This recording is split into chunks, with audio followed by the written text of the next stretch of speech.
ಅಡುಗೆ ಮಾಡೋಕ್ಕಿಂತ ಮೊದಲು ನಾವು ಗಿಡಗಳಿಗೆ ನೀರು ಹಾಕೋಣ. ಹಾಯ್ ನನ್ನ ಪ್ರೀತಿಯ ಕನ್ನಡಿಗರಿಗೆ, ಮತ್ತೊಮ್ಮೆ ನನ್ನ ವಿಡಿಯೋಗೆ ಸ್ವಾಗತ. ಬಿಗಿನರ್ಸಿಗೆ ತುಂಬಾ ಯೂಸ್ಫುಲ್ ಆಗ್ತದೆ ಈ ವಿಡಿಯೋ. ಎಲ್ಲರಿಗೂ ಇಷ್ಟವಾಗಿರುವಂತಹ ಚಿಕನ್ ಕಬಾಬ್ ಇವತ್ತಿನ ರೆಸಿಪಿ.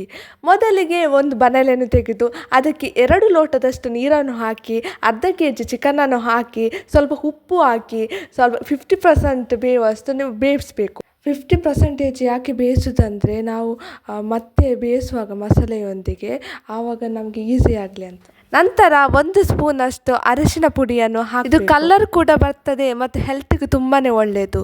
ನಂತರ ಒಂದು ಬೌಲಿಗೆ 1 ಪ್ಯಾಕೆಟ್ ಚಿಕನ್ ಪೌಡರನ್ನು ಹಾಕಿ, ಅದಕ್ಕೆ ಶುಂಠಿ ಬೆಳ್ಳುಳ್ಳಿ ಪೇಸ್ಟನ್ನು ಹಾಕಿ ಚೆನ್ನಾಗಿ ಮಿಕ್ಸ್ ಮಾಡಿಕೊಳ್ಳಿ. ನಂತರ ಸ್ವಲ್ಪ ನೀರು ಹಾಕಿ ಚೆನ್ನಾಗಿ ಮಿಕ್ಸ್ ಮಾಡಿಕೊಳ್ಳಿ. ಕಬಾಬ್ ಮಾಡುವ ರೀತಿಯ ಒಂದು ಪೇಸ್ಟ್ ರೆಡಿ ಆಗ್ತದೆ.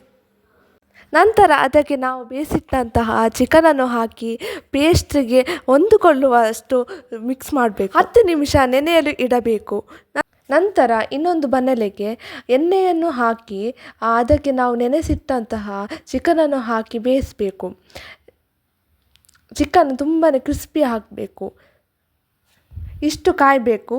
ನಂತರ ಗೊತ್ತಿದೆ ಅಲ್ಲ, ನಾವು ಊಟಕ್ಕೆ ಹಾಕಿ ತಿನ್ನೋದು. ಈ ವಿಡಿಯೋ ಇಷ್ಟ ಆದರೆ ದಯವಿಟ್ಟು ಸಬ್ಸ್ಕ್ರೈಬ್ ಮಾಡಿಕೊಳ್ಳಿ.